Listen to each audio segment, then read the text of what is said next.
Or I'll let you get seated. Sorry for the late start. We realise it's quite warm in here. So we do have the fan on and we've got one door open, but there is a function out so we can't open both doors. So hopefully you're all okay. But thank you very much for coming along, and amazing to see such a turnout. I don't think I realised how popular railways were, and maybe Kenneth also. So our speaker tonight will probably be known to a lot of you, but for those that don't know, I'm delighted to introduce Dr Kenneth Baxter, who is an archivist and historian born and educated in Dundee. He was awarded his PhD by the University of Dundee in 2008 and has served on the Council of the Abertay Historical Society since 2009. He has contributed to a number of our publications, which are available for sale this evening. They include Tayside at War, Creatures of Fancy, and In One Woman's Life. So I will pass over to Kenneth and we can get started. Thank you. Thank you very much, Carol. Can everybody hear me okay? Yes. That's great. So 200 years of railway history. So this is a lot to get through. So some things I will cover in less details than others, but hopefully we'll have a chance at the end to have further discussion. So you'll have seen in the press recently a lot of talk about Railway 200, and we're very proud that this event is taking place as part of Railway 200, which is a series of national and local events. Now, why are they calling it Railway 200? Well, what they have focused on is the opening of the Stockton to Darlington Railway in September 1825, because for many people that marks the start of railways in the modern sense. It was the first public railway to be hauled by steam locomotion. Now, other historians would say, actually, you know, this is stretching it, it was an evolution, because you'd had wagonways going back centuries. The northeast of England already had plenty of private railways serving collieries, and Stephenson had already built steam locomotives in the northeast of England. You had railways in the south of England, like the Surrey Iron Railway from 1802, which was a toll railway drawn by horses. People would also say, actually, that what happened in 1825 didn't really take off to the kind of railways we understand until you get the Liverpool to Manchester 5 years later. But nonetheless, it is an important milestone. It's also an important 200 years locally, as we shall see. Now, you'll sometimes hear that Dundee and Newtyle was Scotland's first railway. That's a lot of rubbish. Scotland had railways before that. The first to use a locomotive was Kilmarnock and Troon, probably 1817, although there's a slight dispute as to whether it's 1817 or 1818. We also had a public railway in Scotland before that, the Monkland and Kirkintilloch, which was the very next year. But when we were thinking about Railway 200, one of the reasons I wanted to do this talk is because it is a 200th anniversary. And that's because 200 years ago this year, we were starting to plan the Dundee and Newtyle. And I would argue that's the start of a long and rich railway history for Dundee. Now, a lot of people, particularly if they don't know much about railways or are fairly new to the city, if you say railway centre, they're not going to think about Dundee. Because today we've got a very limited railway presence. We've basically got one station in the centre of town. It's not like the last days of steam where we see here we had 3 and we've got all these big yards. We've got one station and a few rotting sidings that maybe stuff is stabled in overnight, no goods facilities, plus with one suburban station at Broughty Ferry, and Balmossy's just over the border, but it's hardly served anyway, so it's not really necessarily worth talking about. But this is not a fair reflection of the story. And one of the things I'm going to try and tell you tonight is that there's much more to the story.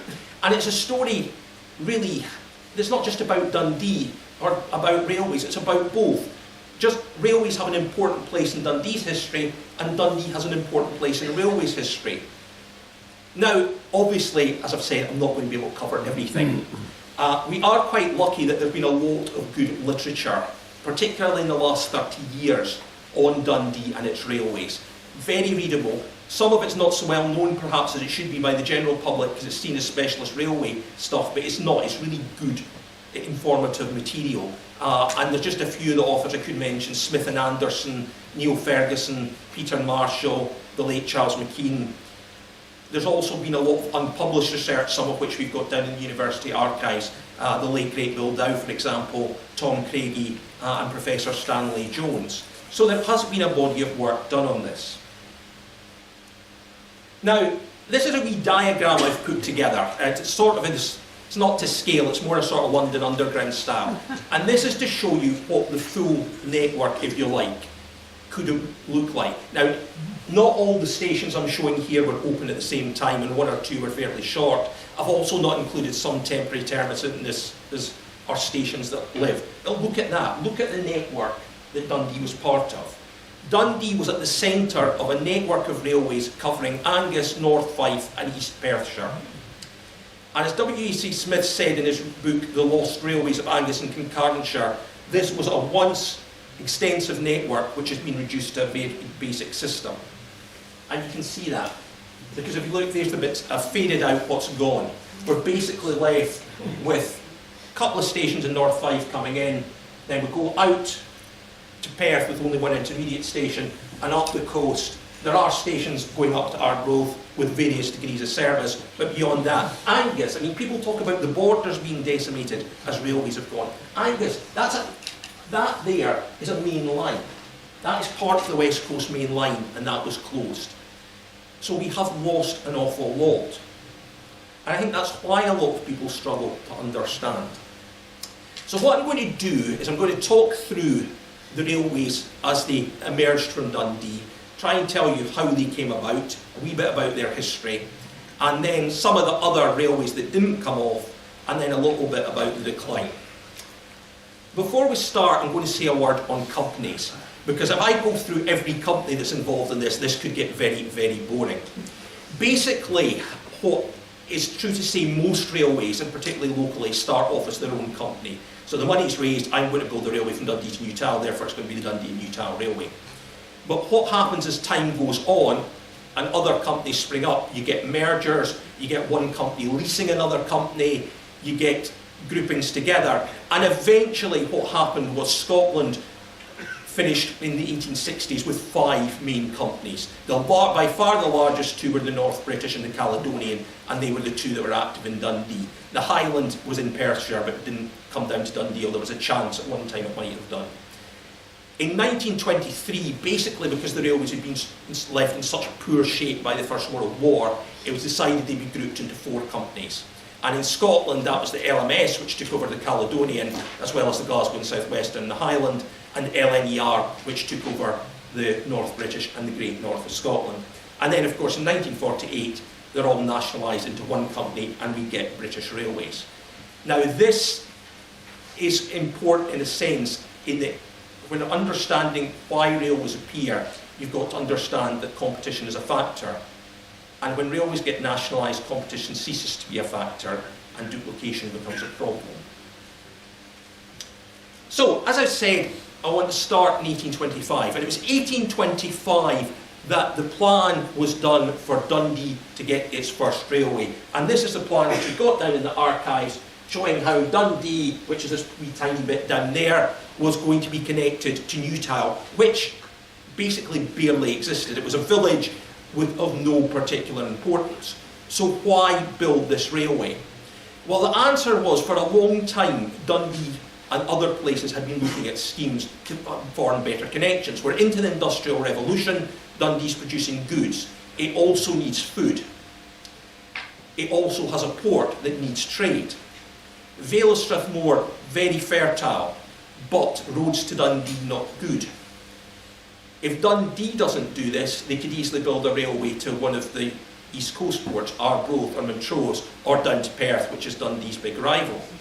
So the idea is we'll build a railway to somewhere that's a railway head essentially, and people can bring goods to it, they can come down to Dundee, and things can go up from Dundee.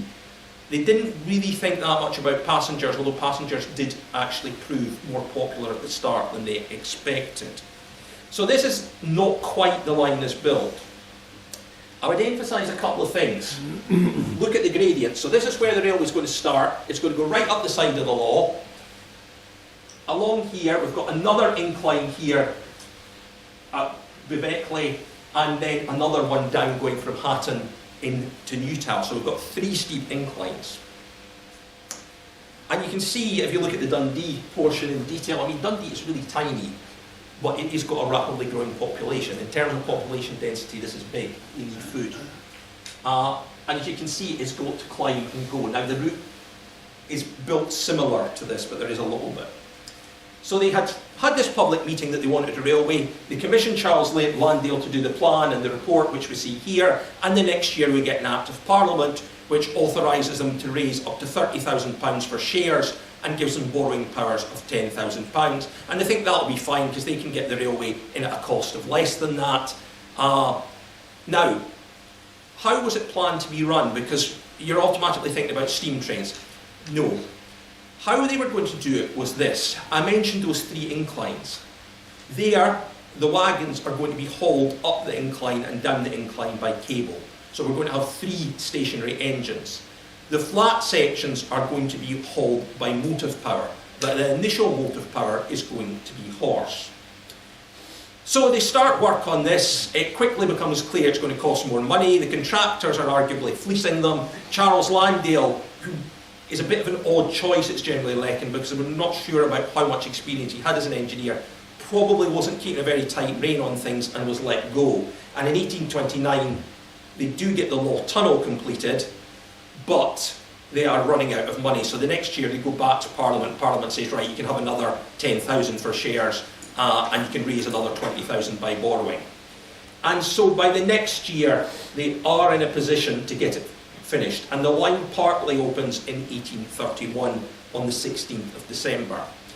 Now, there is some debate as to what exactly did open then, because the newspaper reports say it went from Newtyle to just the back of the law. We know that it didn't, the Ward incline wasn't ready, the stationary engine. A lot of people think, however, by Newtyle they didn't mean Newtyle station, they actually meant the top of the incline at Newtyle, the Hatton incline, because the newspaper account of the journey only describes one incline, which would suggest the Hatton one wasn't used. But it's ambiguous, so we don't fully know that one. According to the Courier, a coach of 40 passengers travelled from Newtyle to Dundee in 1 hour 12 minutes, and a fully loaded wagon did the same journey in 1 hour 25. Some other reports give slightly different times. And this isn't spectacular by today's standards, but when you think what the roads were like, this could clearly be seen as a benefit.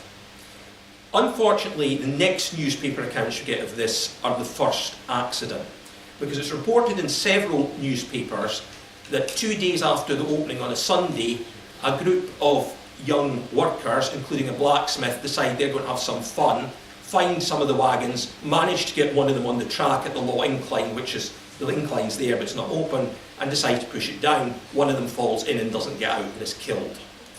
So this wasn't a terribly auspicious start, and it does kind of show one of the problems that's going to emerge quickly, which is inclines and railways are not necessarily a good idea. So they got opened to the terminus in 1832. Now most books refer to this as Ward Road, which I've gone with, but actually Ward Road was known as Ward Street at that point. The drawing we've got here is of early 20th century, so it would have looked something like that.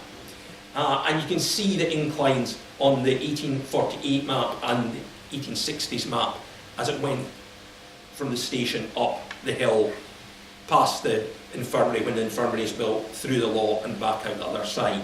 So that's all having to be hauled by cable. Well, they'd been keen to get to the harbour for the start, and the Acts of Parliament did that, and in 1837 they finally extended to the harbour via street running through Lindsay Street, through a building in the Nethergate and down to the harbour. In 1833 we get our first steam locomotives.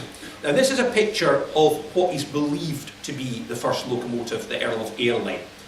Now you will notice that this is a postcard issued by the Midland Railway Company. The Midland Railway Company didn't have anything to do with Dundee. The Midland Railway Company, as its name suggests, is based in the Midlands in England. Now it did have reciprocal agreements, but nothing to do with the Dundee and Newtyle. So why on earth did they issue this postcard? And this is a key thing. This is because this is seen as an important development in the development of steam locomotives. Because the Earl of Airlie and Lord Wharncliffe, which were named after the two principal landowners and benefactors of the railway, were the first bogie steam locomotives in the UK. They had these bogie four-wheel at the back and the big two-wheel at the front. They're unusual configuration. It's not known that others were built like this. There also was a smaller locomotive built called Trotter. These three were built in Dundee, Trotter by Stirlings, but Earl of Airlie and Lord Wharncliffe by Carmichael. You'll see the plaque there that says Carmichael, Dundee, 1833. That's one of the reasons we can't be 100% sure that which locomotive was which. There's a slight chance that this is actually Lord Wharncliffe. It's also, this photograph was taken sometime in the 1860s, by which time both of them had been retired, partly dismantled, and were being used for other purposes. Earl of Airlie was at Errol Station as a pumping engine, and it was hastily put together so it could be preserved, because the locomotive superintendent of the then Scottish Central Railway thought actually this might be important. So there we go. But as we can see, the gradients of the problem. There's an article in the Railway magazine in 1839 where they're talking about American locomotives that can go up gradients, and they say, well, the steepest gradients we have seen are those on the Dundee and Newtyle Railway, and would like to see a locomotive doing that. And you can see in the original Newtyle station there, up at the top, you've got the winding engine bringing it down the Hatton incline. And this was a problem.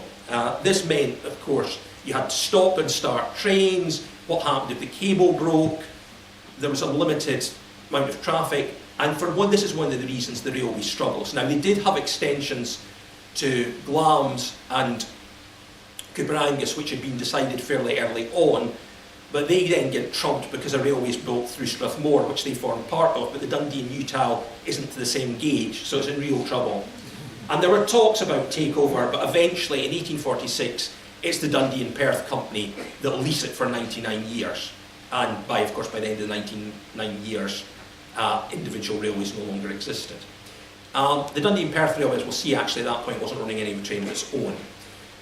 So eventually they convert it to standard gauge, and they divert the line.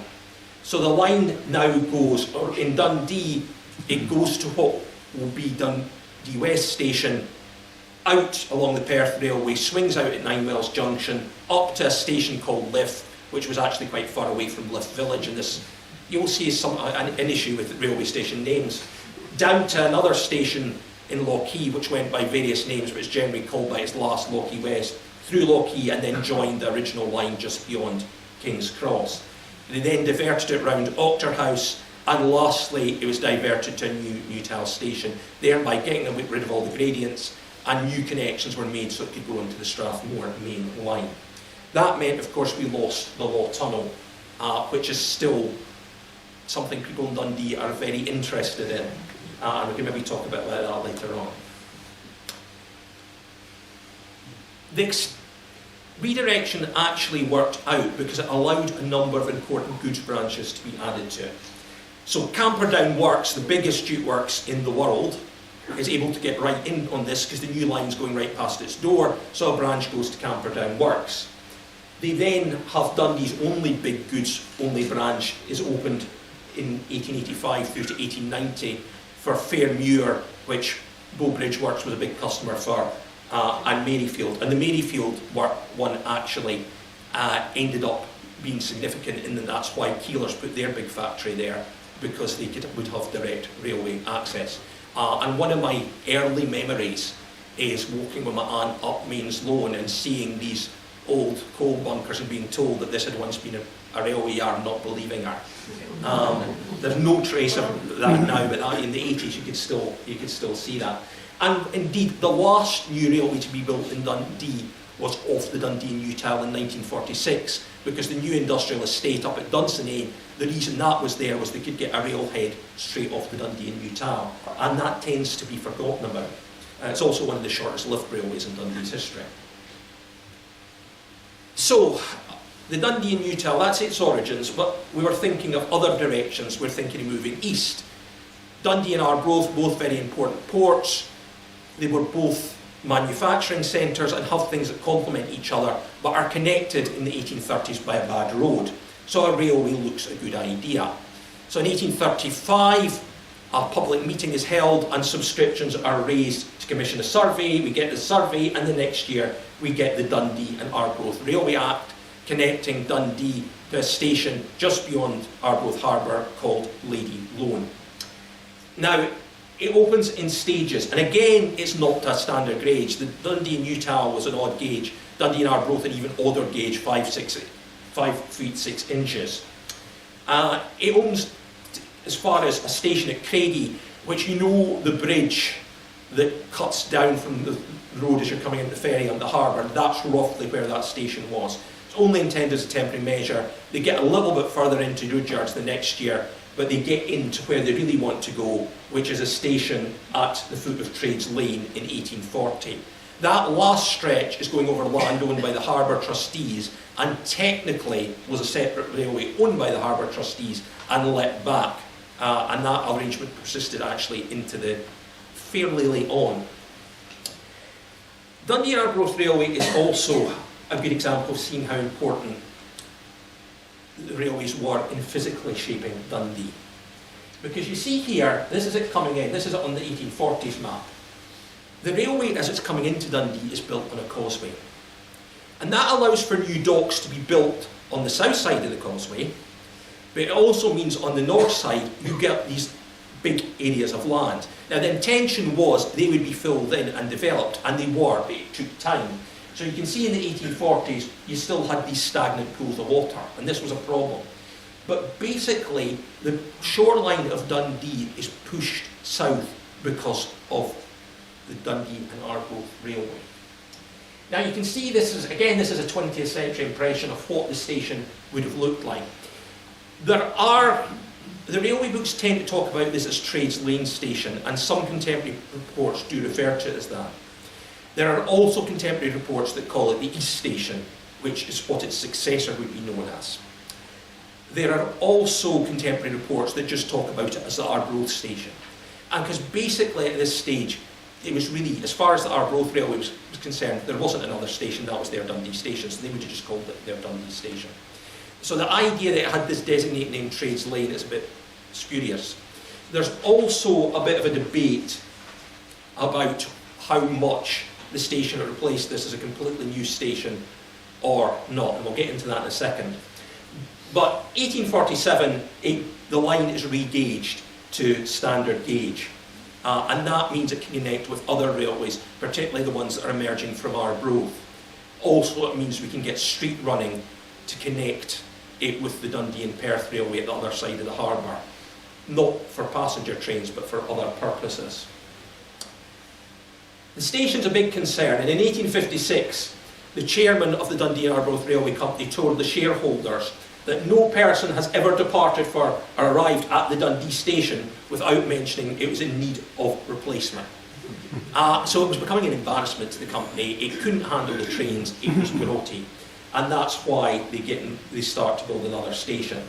1863 it became part of the Scottish North Eastern Railway, which was one of these bigger companies, and the Caledonian absorbed the Scottish North Eastern in 66, and that means it's firmly tied into the local railway network. In 1879 it became what was known as a joint railway, which it would be until nationalisation, and we'll see the reasons for that as we go on, but basically it means that the North British Railway and the Caledonian ran it via a joint local committee. So the second Dundee East Station, again, it is called the East Station fairly early on, but you will also see reference to it as Dock Street Station. It's built almost exactly beside where the old station was, slightly to the north and slightly further back, but they're able to basically close one station and open the new one the next day. The ground alone costs around £20,000, and it's initially praised that this is this great new station. But again, it was small. It basically was a train shed and 2 platforms with some outside facilities. And it didn't look particularly great. It originally had this end screen which was wrought ironwork, and basically in the 40s, they decided to put up this wooden, vaguely Art Deco arch end screen, which got quite dirty with smoke. So it didn't always enjoy the aggressive reputations. And in 1901, we see people talking about it as a blemish on Dundee. It was busy at its peak, and its peak was holidays. So holidays, when the people of Dundee were wanting to get to Broughty Ferry, they were wanting to get to Moneyfeith, they were wanting to get to Arbroath and Carnoustie, this station was packed. It also had commuter traffic more than some of the other stations, at least at this period in time. So in 1904, there are a number of newspaper reports that it's going to be knocked down and a bigger station is going to be built to replace it. The following year, these reports become less optimistic because the harbour trustees are objecting to this, because there's plans for big marshalling yards as well, and they fear this is going to impinge on the harbour's ability to operate. There's more optimism in 1906, but then it goes quiet, and there's a reason for that. But before we get on to that, I want to talk about one of the stations and the one on it, which is Broughty Ferry. Because Broughty Ferry opened on the first day in 1838. That means that that station, although very little of the original is left, it was on that site, has been operating for nearly 200 years. This is one of the older stations in the UK continuously operating. And it has come under threat at times, but it's still going strong. Broughty Ferry really benefited from the railway. It was the first to get a branch of the Dundee and Arbroath because they built a branch to Broughty Pier. And that was so to connect it to the ferry with Tayport.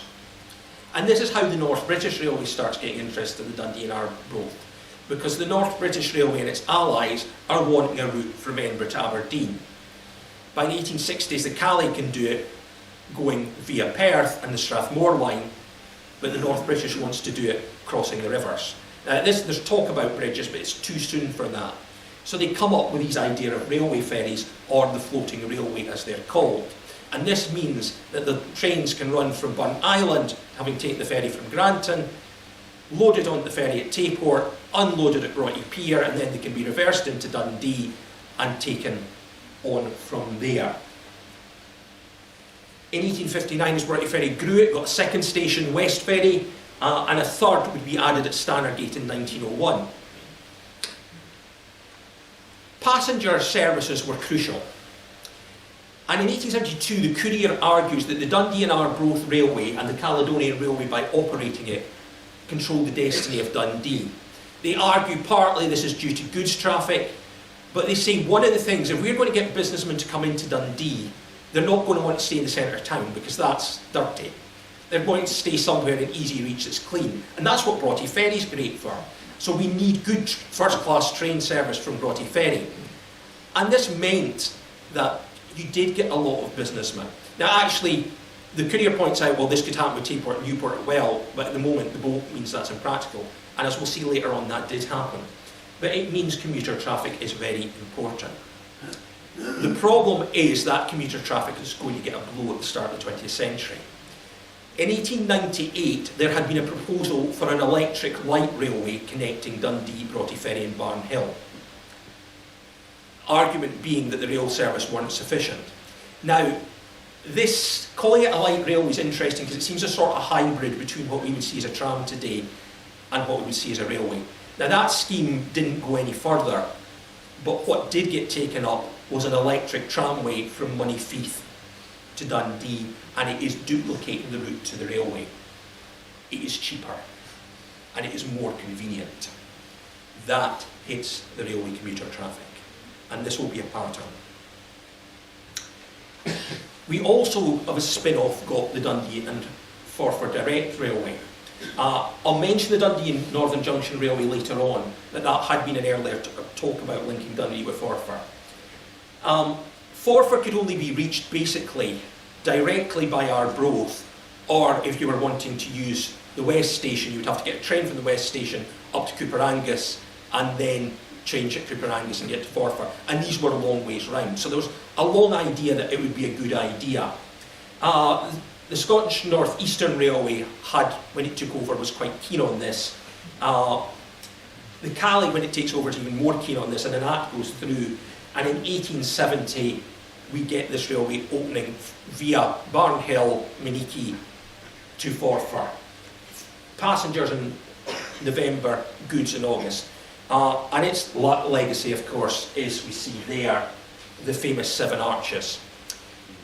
It was a bit of a winding railway, and although it's called direct railway, you could argue it is anything but direct.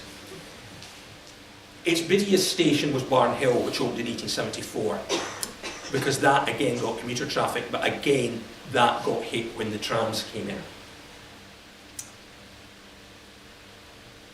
West then. So just as we'd been looking to connect with Arbroath, it was felt early on that connecting to Perth would be a good idea. And again, it's a landowner. Lord Panmure was keen on Arbroath. Lord Kinnaird, his distant relative, is keen on connecting to Perth. And most books will talk about the Perth Railway being founded with the Act, about the time of the Act in 1845. There had been a previous attempt, and its minute book is kept with the companies in the archives. So I think it's fair to say that this was basically a project that stalled rather than a completely new project that came along. So there's a public meeting in Dundee on the 7th of November, followed up in Perth on the 14th of November 1835, where Lord Kinnaird argues for this railway. And they get a lot of interested people. And they talk, and the next year Kinnaird's actually saying, you know, this could be part of a national railway between Dundee and Glasgow. So we're thinking big. This is the 1830s. Liverpool and Manchester are just 6 years old. We're thinking, can Dundee be linked to Glasgow? But it didn't happen. There was concerns about the cost. A lot of the local landowners didn't actually fancy these nasty steam engines coming through their land. It might attract the wrong sort of people. But so it fades away. 1845 comes back, we get the Act. 1846, while they're building, they think, right, we'll get the Dundee Newtyle Railway, we can do something with that, and we can connect them, which of course they eventually do. And in 1847, the line opens from Dundee Yeaman Shore to Perth. Now, this first station in Dundee went by a variety of names. Again, it was often just called the Perth Railway. Yeaman Shore was another popular one to refer to it. Is sometimes retrospectively referred to as the first Dundee West, because it was vague, virtually on the site of what would become Dundee West. 1848, they cross the Tay and they get into Perth.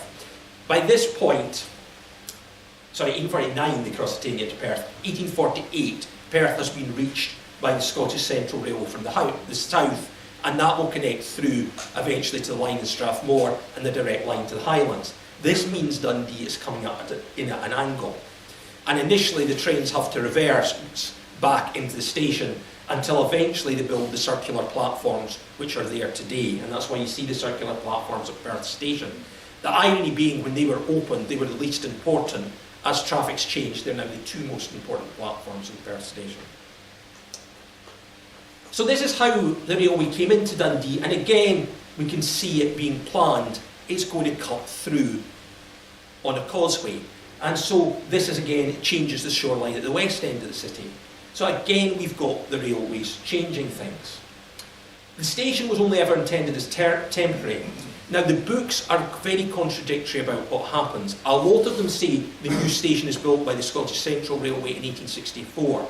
But if you go into reports at the time, there's work being done in 1861, and the Dundee Advertiser unequivocally states that the 1st of January 1862, the new station is opened, and it is opened by the Dundee and Perth Railway. The Scottish Central takes it over the next year and probably did some more work on the station, and that's the station you see in this drawing here. And by 1866 it was being called Dundee West, although Union Street was used before that and for a little bit after that. Now that station, again, was fairly quickly felt to be unworthy. And the Caledonian Railway in 1881 promised to give it Dundee a station worthy of the town. And in 1825, we get this report that it's been realised for a long time that it's inadequate. Traffic's grown to be too much for it to handle, so we need something. And so between 1888 and 1890, we build the great famous Dundee West Station behind the buildings of the old one. So for the bit they were both there. It took a little bit longer. It was supposed to open in 1889. It wasn't fully in operation until 1890. Why build this grand station for what is still a terminus and it has only got 4 platforms? Well, I think the late Charles McKean's proposal that this is a response to the Tay Bridge has got a lot in it. Because the North British Railway have got their lovely new bridge. However, their station's underground. So the Caledonian Railway can say, right, we're still the big railway because we've got this lovely big station above ground that everybody can see. And the Caledonian Railway was a powerful presence in Dundee. It's got the West Station, it's operating out east, and it's got a lot of lines out of Dundee. It's got national connections, so you're getting trains from Dundee to London. There, another postcard issued by the London North Western Railway, and the London North Western Railway had arrangements with the Caledonian for services to Scotland. So you had the famous expresses from Euston to Aberdeen, also from Euston to Glasgow, but we've got corridor stock coming to Dundee as well, and that would be one of the latest Caledonian engines at the time. So they're proud of this thing and they photograph it. And it's also worth noting that the Caledonian Railway Directorate did include a Dundee director, and these were nearly always people that were prominent in the textile industry. So famously, Edward Cox, at the time of his death in 1913, was the vice chairman of the Caledonian Railway. But others like Colonel Harry Walker and A.B. Gilroy had been Caledonian Railway directors. So that leaves the Caledonians' rival and getting to Dundee from the south. So there have been talks about Tay Bridge before, but Victorian engineering is going to have to come on before it can cross the Tay. This is a big undertaking. This is going to be the biggest bridge that has been built at this point. Crossing the Forth as well, but the Forth, remember, is not as wide as the Tay at the point they choose to cross it.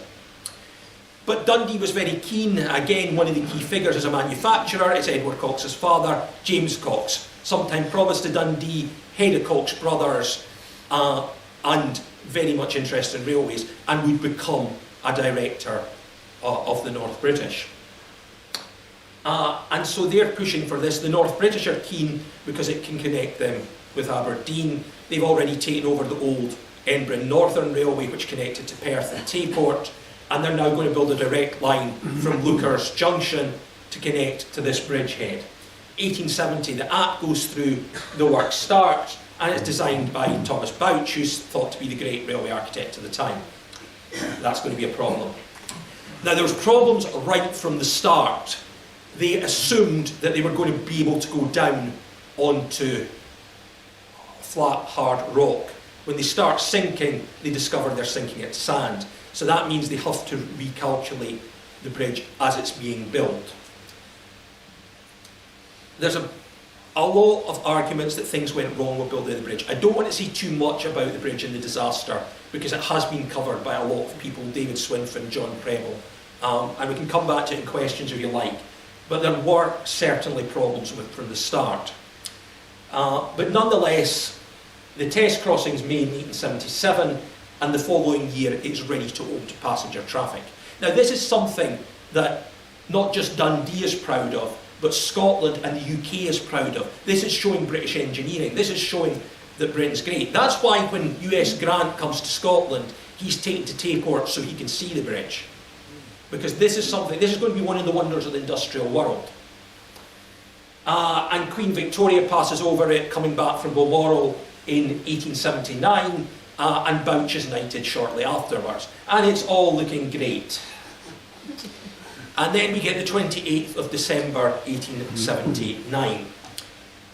And with the 25th of September 1915 is one of the darkest days in Dundee's history. This is the one everybody knows about.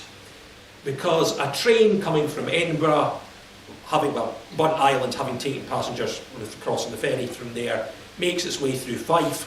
There has been a storm blowing. By some accounts, the local train from Newport had only just got across the bridge not long before it, but the train goes out onto the bridge in the middle of the storm.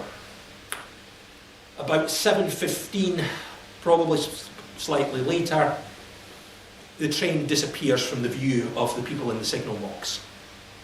At Taybridge Station, this train is not arriving. they try and wire the signal box at the south side of the bridge. And the south side of the bridge tries to wire the signal box at the north. That's not got, that they can't. And they realise this probably means one thing. The bridge is down, the cable's gone down. People in Newport, incidentally, realised because the water supply was coming through the bridge. That got cut off. Because of the storm, it takes some time to establish what's happened. The hope is that the train has maybe stopped partway on the bridge. The Dundee people are hoping it's gone reverse back to Fife. The Fife people are hoping it got to Dundee before it happened. It didn't. We know at least 59 die on it.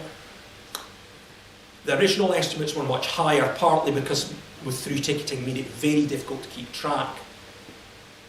There is big debate now about whether 59 is the true total, whether the oft-quoted figure of 74, 75 is the true. The higher totals have now been discredited. But nonetheless, this is a railway disaster like the world has not seen. And this is going to have big implications for railway safety. Now, the inquiry blames Bouch, and there's no doubt the bridge was badly built. The wind strength was also probably abnormally high. There's also Bill Dow's argument, which Charles McKean endorsed, that based on the railways in the letters in the NBR Railway archives, there was a dodgy piece of rail and the train could well have come off before the bridge collapsed, and that triggered the collapse. It may well have been a combination of all three. I know Bill Dow used to like to say, I'm not arguing the wind and bad construction didn't cost it, I'm suggesting there's an additional factor. So I would agree with that. But whatever, it is badly built and badly maintained. Now, fairly quickly, though, it has been a success, and they realise we're going to start again. Initially, they think they might be able to repair it, but then they start looking at it and actually think, no. Also, they wanted a two-track bridge. It has important knock-on effects. Other bridges are checked, including the recently built bridge up at Montrose that Bouch has built. That comes down because that's ruled unsafe. We could have had a second disaster if that had been left. Bouch has ploughed Forth Bridge, which works away to start on. That's scrapped as well. And so the whole idea, but in its short life it had been a success, so people want it. And they start, and this time we're going to build it double tracked because we can justify building a double tracked bridge. And this bridge goes up. It uses some parts of the old bridge, but the design and the structure are much more sound. And it opens to goods on the 13th of June 1887 and passengers 1 week later, and has been running ever since, which is a testament to good Victorian engineering. Now it does, I think, sometimes rather unfairly get eclipsed by the Forth Bridge, because the Forth Bridge in its design is a bit more spectacular. But you've got to remember, this was the longest railway bridge for a long time, and indeed was the longest continuous railway bridge in Britain until some of the work started on HS2 recently. Now, one of the things, as well as this bid to create a through line, that was very important was commuter traffic. So they joined Tayport to the bridge with a line through Newport when the old bridge, and they'd been getting ready to open the station to Wormit when it collapsed. The station to Wormit opens eventually in 1889, and a station at Esplanade opens on the north side of the bridge at the same time, and this starts a commuter route. And this is a very successful commuter route. As we'll see, this is a commuter route that should never, ever have been closed. But this is big traffic, and this is Dundee's most successful commuter route. But as I said, it's also part of these national lines. And now we've got railway companies competing with each other.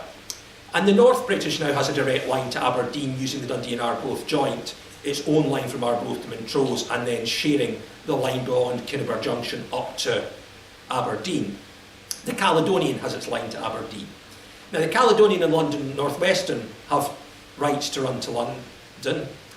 The North British, the Great Northern and the North Eastern Railway have a London service, and these trains start to have competition. And in 1895, we have races. They try to see who can beat the time. Now this ends up in total insanity, because basically you're getting trains that are going so far away from their scheduled times, they're not really carrying any passengers, and they're also going over the Tay Bridge at reckless speeds. And that's the important bit of the journey, because you've got to get to just beyond Montrose. Whoever gets to that signal box first is going to get to Aberdeen first, because there's no part. And so the Calais North British race, they get fairly roundly condemned for this, but it does give them a little bit of good publicity for a while. But the Tay Bridge is to this day part of a national route. They also the North British got a little bit greedy and decided that, well, we could also build our own line to Perth from Dundee. So we'll take a line through the north of Fife, joining our line at Newborough, and then that can go into Perth. It was never really that successful, partly because the places it served were small, but also because its journey to Perth took about 40 minutes at best, often longer, whereas half an hour was a fair time for the Calais route, even stopping at all intermediate stations. Now, I'll mention some of the other systems. Now, obviously the harbour was important, and there were probably wagonways at the harbour before there were railways. There was some evidence of narrow gauge tracks that we don't know a lot about.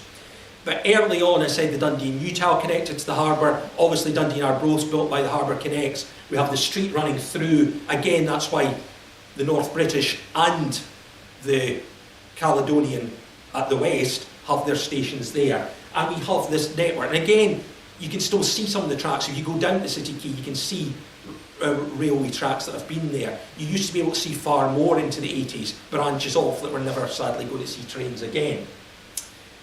There were also private systems, so there was an electric railway serving the power plant at Carolina Port. But the most interesting one probably was the little 2-foot railway that ran around the gasworks where the Eden project's going to be. And this is one of the engines being taken away. I think this was the one that was bought by Ian Fraser and later was converted into Bonnie Dundee on the Ravenglass and Eskdale Railway and is now, I believe, owned by the Kerr family. You also had one other which was preserved and was down at Tallyflin for a while, but I think is now at Beamish. So this railway drew attention because the great Harry Lauder, when he came to Dundee, asked to go to the gasworks and see the railway, and according to the newspaper report, wouldn't be content till they actually let him drive one of these wee trains, which I think is a lovely story. Plans that didn't come to fruition. Now, the obvious one is, why did Dundee never build a joint station? Perth had one station for several companies. Aberdeen, the great north of Scotland, and the Caledonian got rid of their stations and joined them together for today's Aberdeen station. Obviously Glasgow didn't, but Glasgow's bigger. Edinburgh was a bit of a hodgepodge because the Caledonian did have Princes Street, but you could run through. But Dundee, it would seem obvious, particularly as the three stations weren't that far away from each other. And this idea was suggested several times. In 1872, perhaps trying to take advantage of the Dundee Improvement Act, there was talk of building a station either on the north side of the Murraygate, which would have devastated the centre of town, or the south side of the High Street, which would have cleared away everything behind the town house. Now, neither of them went anywhere.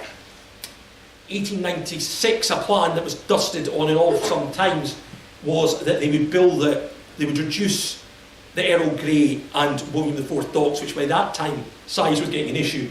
They would merge them, and their backs halves would be infilled, and an underground station would be built there. I think why that didn't happen was the argument was it wouldn't be that much better than Tay Bridge. It's worth noting though that the three stations, although they would have closed, would have been converted to other purposes by some of the proposals. And as late as James Thomson's plans in 1910, 1911, we can actually see he's got where the Tay Bridge and the West were covered by this big new station, which presumably he was thinking about through Central Station. It didn't happen, and of course, in the end, that's going to have consequences for the stations. Another scheme that was much mooted was building a suburban railway. This would have connected the Dundee and Newtyle with the east of the city by forming a loop, basically coming, it was sometimes called the Hilltown Railway, sometimes called the Suburban Railway, sometimes called the High Level Railway.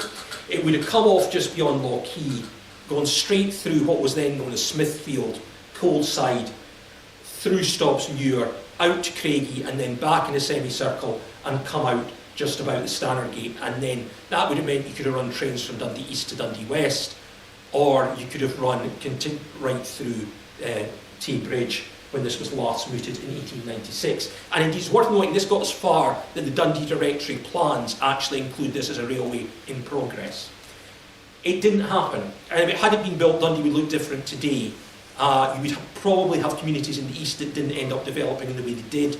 I don't think you would have had the Craigie estate built where it was because there would have been a big railway in the way, or it would have been built in a different form. And the Stobbsmuir ponds wouldn't have existed because it was planned to smash straight through them.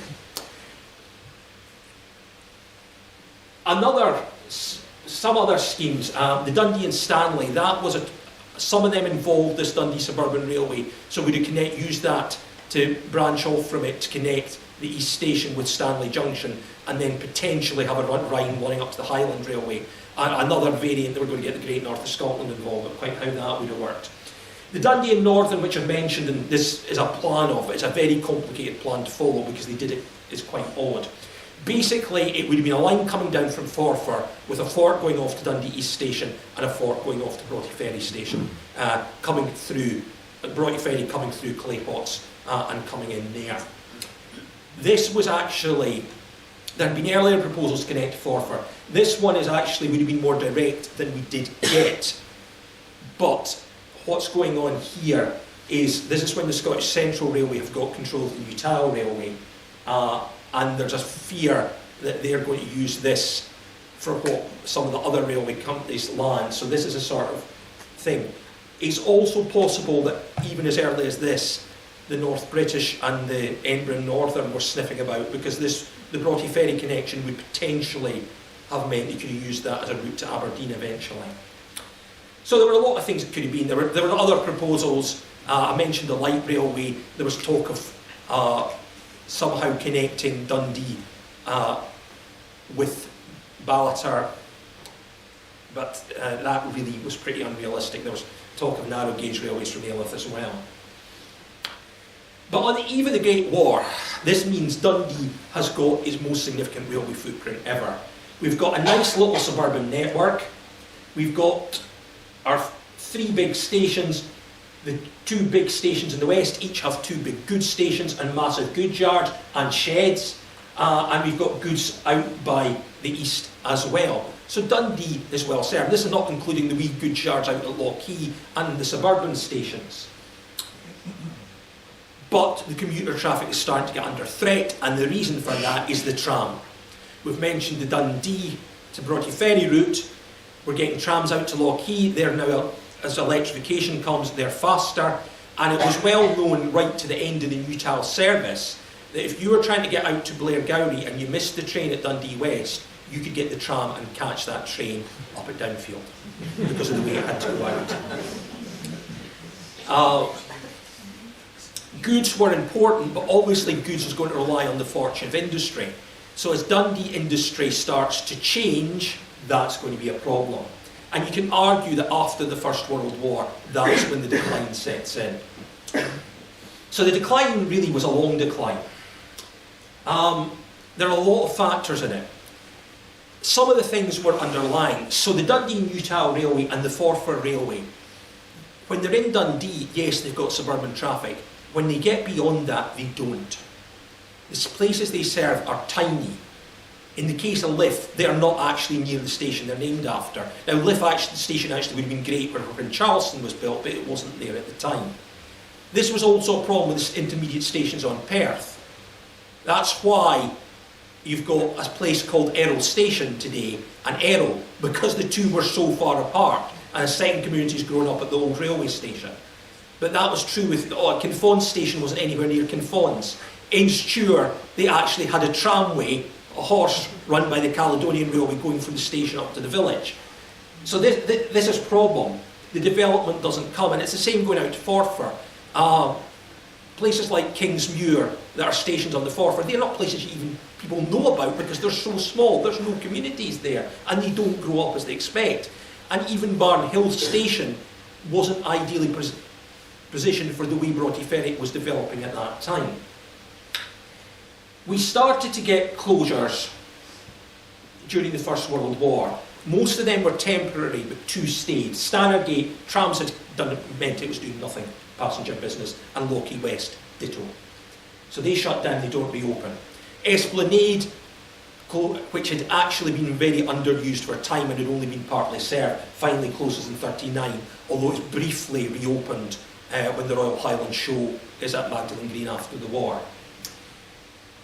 Nationalisation, this is what I was talking about earlier, duplication. So we've now got duplicate routes. So why do you need a longer route from Dundee to Perth than the one that you've already got? So that can close. You've also got that we start looking, British Rail is now looking at its finances, and British Rail does not want to keep open lines that are not making money. And so the Newtyle and Forfar lines and the Arbroath to Forfar line and some of the intermediate stations on other lines close. 55, 56 we see the closure of a lot of the intermediate Perth stations, including Magdalen Green. We've also got the fact that now Dundee has got 3 stations. Taybridge, they're all owned by British Rail. Taybridge is a through station. It is not a particularly attractive station, but Taybridge can serve every destination that Dundee's serving. Dundee East was only serving Arbroath by this point, because the line to Forfar and beyond Kirriemuir and Brecon has closed. Arbroath trains, British Rail have already decided some of them should go into Perth. They've got to go through Taybridge. Therefore, you don't need Dundee East. So 8 goes in 59. What I would stress to you is this is 1959 and a lot of the railway has gone. This is before the name Dr Beeching has been heard. Because you will sometimes say, oh yes, Beeching devastated Dundee. It was done long before Beeching. I'm not usually going to defend the Beeching report. I mean, I do feel sorry for Richard Beeching as he was a civil servant and felt he was doing a civil servant's report. But the Beeching cuts don't explain what happened in Dundee. So, 1963 was the year of the Beeching report. That was also the year of the last great spectacle at Dundee West, when one of British Rail's top flagship locomotives, a new Deltic, is brought up to be named the Black Watch. They were named after army regiments, and this is huge fanfare. But that's the last great thing, because in 65, well, Dundee West by this point is serving Perth and Glasgow. They've already decided that they're going to close the Old Caledonian route into Glasgow and use the North British, so it's going to be Queen Street served, so you can use the North British station in Dundee as well. Also, Aberdeen trains are now going to come via Dundee rather than the Strathmore line, and that means Dundee West, there's no purpose. And Beeching recommends its closure, and it's closed in 65. 66, we saw the closure of Tayport to East Newport. I'll come back to that in a moment. 67 was the end of the Newtyle line when the last bit of goods closed. And that was the goods line out to Maryfield. Basically, British Rail was not doing small freight, so that went. West Ferry closed because the numbers didn't justify it. And the old Forfar direct line that had been left up to Maniki for goods, that closes as well. And at the same time, the Strathmore main lines, I've said, closed. So that means all Aberdeen services and all Glasgow to Aberdeen services and all Edinburgh to Aberdeen services have now got to come through Dundee, which makes Dundee a bit of a bottleneck. But one way you can deal with that bottleneck is by cutting the services south, the commuter services south of the bridge. Now, the Beeching report, if you look at the map, there are 2 lines on there you can clearly see marked to be open. From Lookers to St Andrews and from Wormit to Tayport. But we're building a road bridge. That to build this road bridge, it becomes easy to sever the line to Tayport, so we'll cut it back to Newport. Right, the argument goes, now we've got this road bridge, well, we don't really need trains to St Andrews because the bus service is going to be so much better. And Newport and Wormit and Tayport are going to be served by bus. So who wants a smelly old railway? And so the politicians, yeah, with the bridge, we're not going to spend money, right, close it. Yes.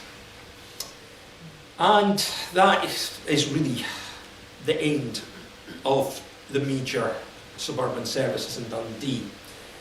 1979, we saw the Invergowrie rail disaster where 5 people were killed. And that again was a dark moment.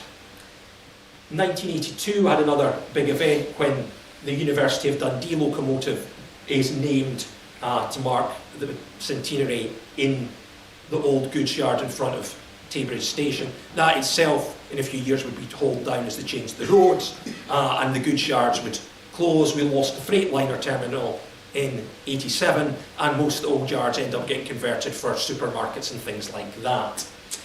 And that means we end up with a very small railway footprint. Now, there are still legacies that we can see. We've got the lovely Caledonian Railway up at Brecon, where you can still see vintage diesels and steam running during the summer, and I would highly recommend that if you're interested, you take a visit up there. Recently, we've been blessed with quite a few steam engines coming through. So there was the Great Britain coming through Broughty Ferry last year, and the Flying Scotsman. I've never seen Broughty Ferry station so packed as when the Flying Scotsman was there. It was great. And of course, we have still got our trains to the other main cities, and the Tay Bridge is still going well. But it is not the railway network it was.